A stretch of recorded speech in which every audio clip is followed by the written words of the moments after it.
Hello, and welcome to Mosquito Fleet Mondays, where we look at the prominent vessels in Puget Sound history. Today, we'll be talking about the sidewheel steamship, the Eliza Anderson.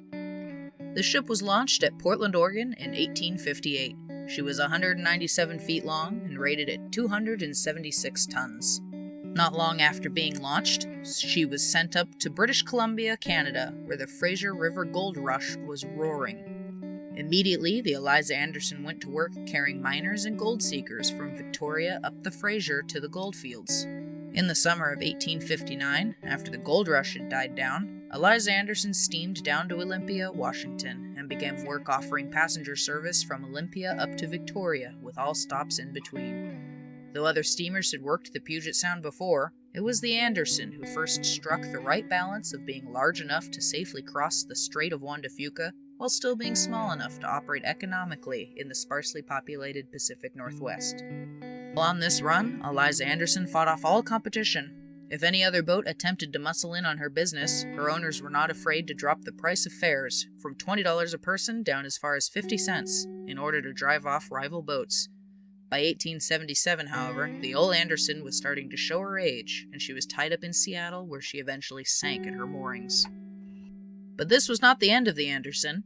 In 1883, a new owner had her raised, pumped out, and painted for a return to Seattle to BC service. Unfortunately, by this time there were newer, faster boats on the run, and Eliza Anderson struggled to keep up even when she dropped her fares down to $1. This venture ended in 1888 when the ship was seized at the border and accused of smuggling Chinese people into the U.S. Once again, the Eliza Anderson was laid up, this time on the mud, in the Duwamish River. There she probably would have rotted if not for the Klondike Gold Rush. With the announcement of the discovery of gold in Alaska in 1896, any ship that would float was filled with gold seekers headed north. Eliza Anderson was pumped out once more, spruced up, and sent northwards to St. Michael in the company of the tugboat Richard Holyoke and her two tows, a boarded-up stern-wheeler called W.K. Merwin, and the hulk of the old Russian gunboat Pulakovsky, now being used as a coal barge. According to a quote in the New York Times, most sailors weren't confident in old Anderson's ability to make it, saying, "In spite of the opinion of the inspectors, many seafaring men pronounced the Anderson unseaworthy, and dozens of persons who came here from the east to go north on her were influenced by local friends to change their minds and take passage on other boats. Every day since she left Seattle, it has been common talk that if she withstood the seas of the north and reached St. Michael in safety, she would do something that no one expected her to do." They were right. Eliza Anderson didn't make it to St. Michael. The crew quickly grew tired of passing coal by hand from the Pulakovsky barge to the Anderson for her boiler, and started hiding coal sacks so there wouldn't be as many to fill. This resulted in Eliza Anderson running out of coal during a storm off Kodiak Island. The Richard Holyoke, struggling with her tows, was forced to leave the Anderson behind. According to legend, a ghostly figure in foul-weather gear then appeared and steered the Anderson in towards land, where there was an abandoned cannery with just enough coal for her to continue north.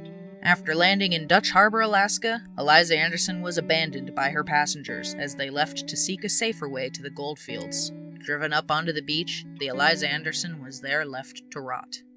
Despite her ignoble end, Eliza Anderson made a name for herself for being the first ship to offer successful, regular passenger service on the Puget Sound.